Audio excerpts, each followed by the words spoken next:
Shooting a man in the back makes you a bad apple. What's your name? Hey, stay with us, okay? I don't know what I need right now. For that guy to live. You just heard concern in the voice of Sergeant Ed Roberts. That guy he's referring to is Brian Galeana Mendoza, who was just shot. He just ran over my foot. Out of the car! Just 8 minutes earlier, he was trying to avoid arrest. Investigators had been tailing him after this bulletin had been sent out by the Puget Sound Auto Theft Task Force. The man pictured here, believed to be Galeana Mendoza. He'd been linked to multiple car thefts, so when he did this... We got PC now. Higher-ups said they had probable cause to chase. He wouldn't go far, though. Now, the crash you just saw took place at 160th and Canyon Road. Galeana Mendoza lived about 1 mile away, and deputies were now hot on his trail.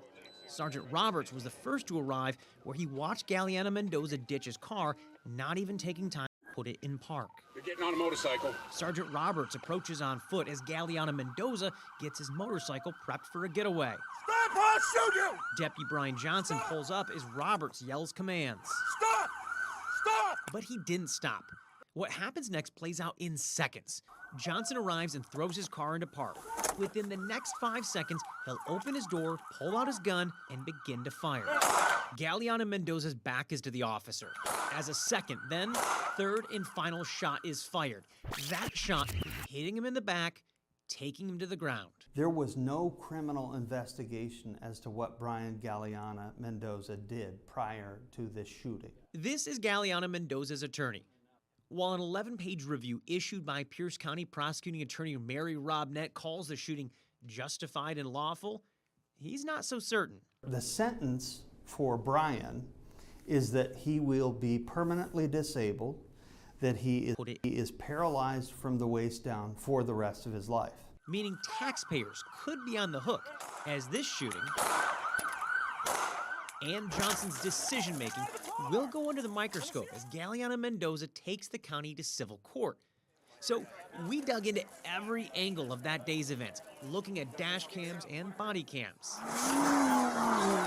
Now he's got his handgun out. Reviewing each critical moment with David Sweeney, a 30-plus year veteran of the force who now testifies in use-of-force cases around the state. All right, he just went into the Pacific Pride pocket. Fox 13 obtained video from each key player and dug up documentation from the county's investigation.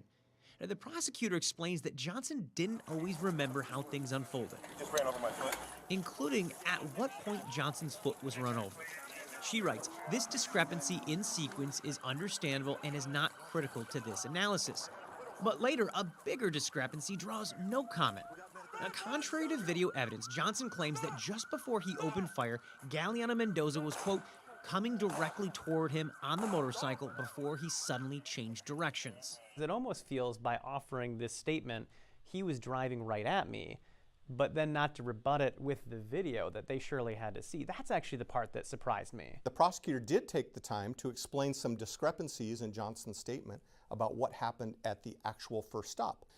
But the prosecutor did not explain this discrepancy that you and I are discussing, that it does not appear, from what we see, that the motorcycle drives towards Johnson. It might come closer to him as it moves from the right side of the road to the left, but clearly it does not turn towards him.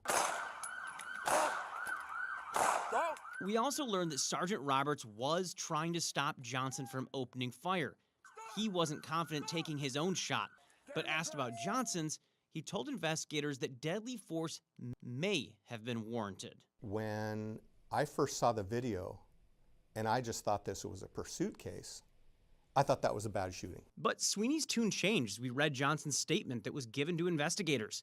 A detective had warned Johnson that Galeana Mendoza was connected to an off-duty police officer being shot 1 year earlier. Hey, this is their hideout, guys. They like to shoot cops. To be clear, Galeana Mendoza was never charged, and we don't know if he was involved. But we do know that he was linked to multiple cars being stolen and 2 instances of a gun being flashed in the days before this. Adding it all up, Sweeney calls it a justified shooting. That made a complete total 180 for me. And now when I look at it, I realize the danger level that this suspect posed to the public. I think just the idea that the officer knew the danger factors that were present, and that influenced his decision on whether to shoot or not. Of course, not everyone agrees. The trigger May have been. never should have been pulled. It was not safe for him to shoot at Brian Galeano Mendoza. Now, that statement isn't just about Galeano Mendoza. I was actually out at the scene and found this bullet hole. Workers were near the site and say they started to scramble when the bullets started to be fired. There's also Galeano Mendoza's girlfriend who was there during the crash and the shooting. She was pregnant at the time but lost the baby, they claim, due to stress. So was this a good shot? A civil court may have the final say, though I'm told Galeano Mendoza's attorney does want the AG's office to review this case. Matthew Smith, Fox 13 News.